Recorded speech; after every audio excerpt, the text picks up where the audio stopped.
Yeah.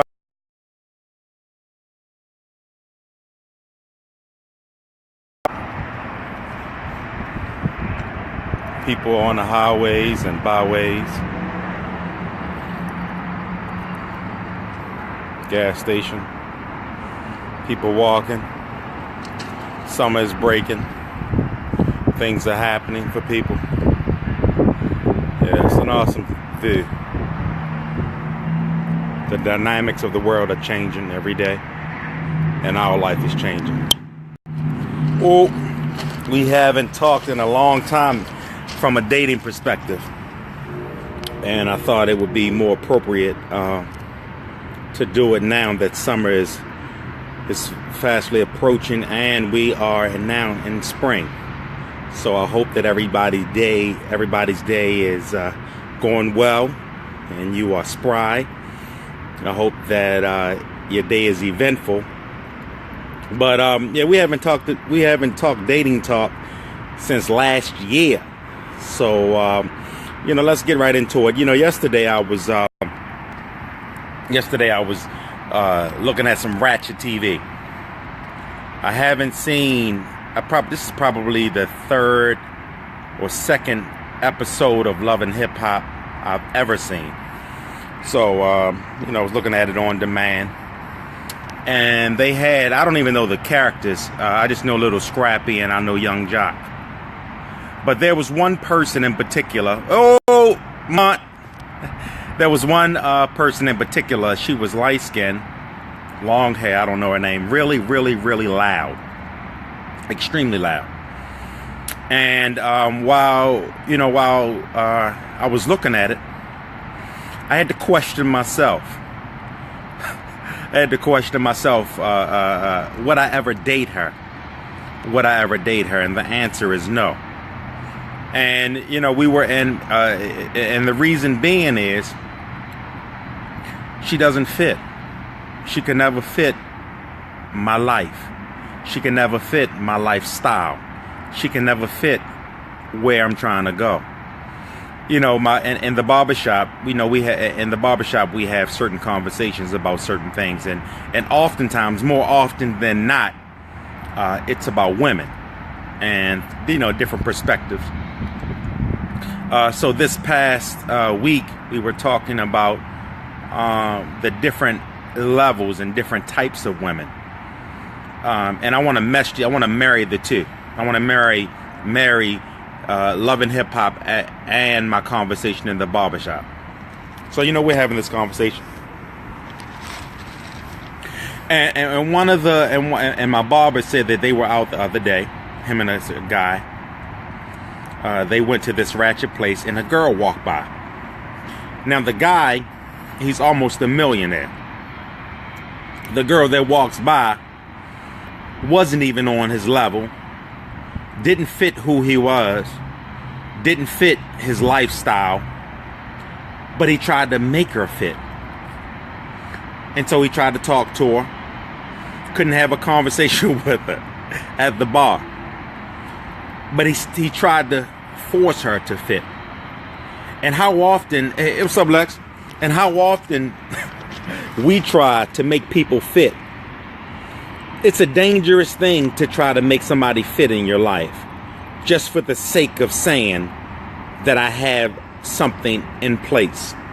Whenever we look at screws have threads, right? Screws have threads.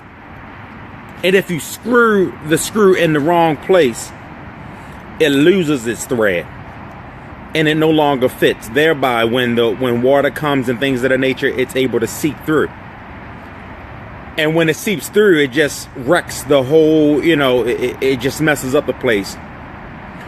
And I'm saying, and one of the things that we have to be careful of is trying to fit people in places in our lives that they don't.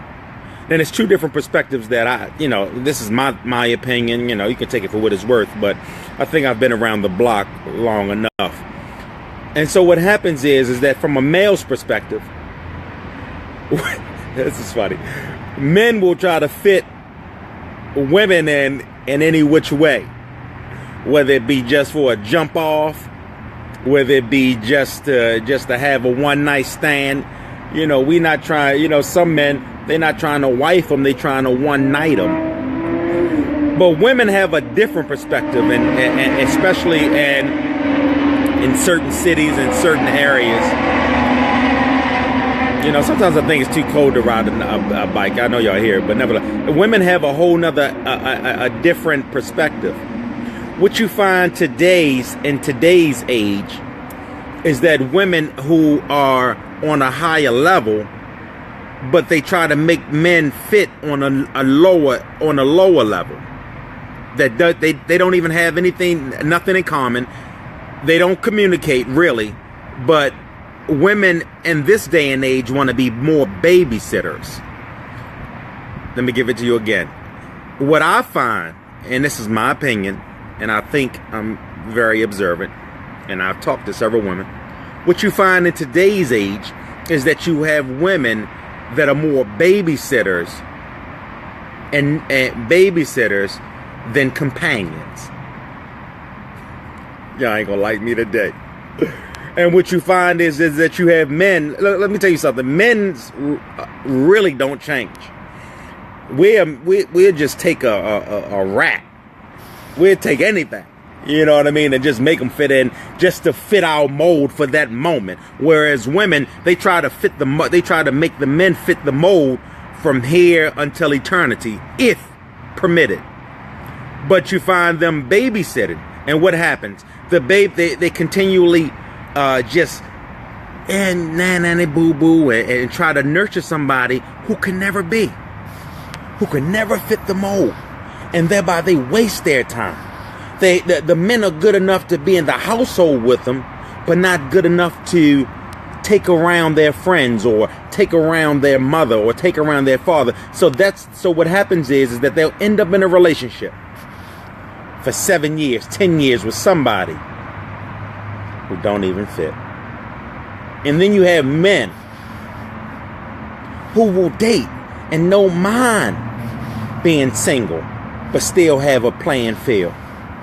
Why? Because they can always find a screw to screw it in. They can always find a hole to screw it in. Why? Because they don't mind the threading. They'll keep screwing. They'll keep going at it. You have to be careful of allowing people in your life that you try to force them to fit just for the sake of having them there. You have to mature to the level where you're saying to yourself, I know what I want. I'm determined to get what I want in life, and I'm going to leave this area open. This area of dating, this area of singleness, I'm going to leave this area open.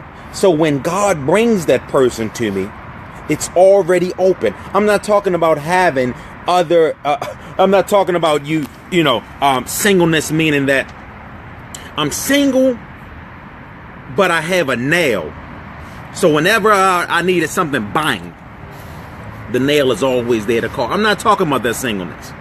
I'm talking about that singleness where you're so committed to your future, making lives better for others, that area of your heart you're leaving clean, waiting for that person. And I'm gonna close with this because my battery's about to go dead. Let me close with this. I have a buddy named Kevin, right? Kevin, at the time we were like 27. Kevin went 5 years. 5 years clean. I'm talking about no dating, no sex, no nothing. Just straight clean. Waiting for that person. Ultimately, he married.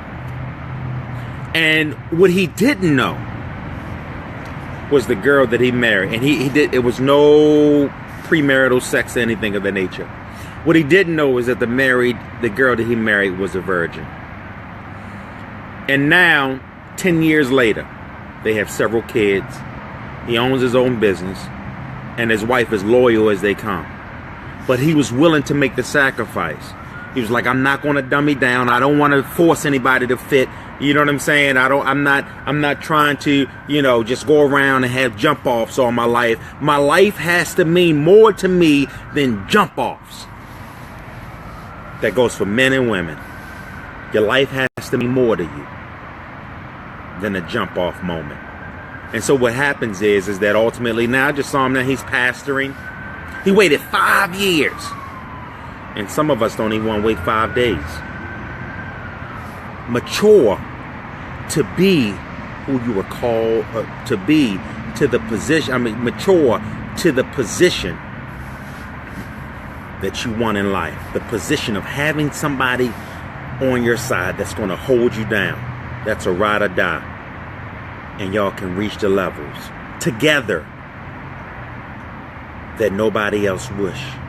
Nobody else ever thought that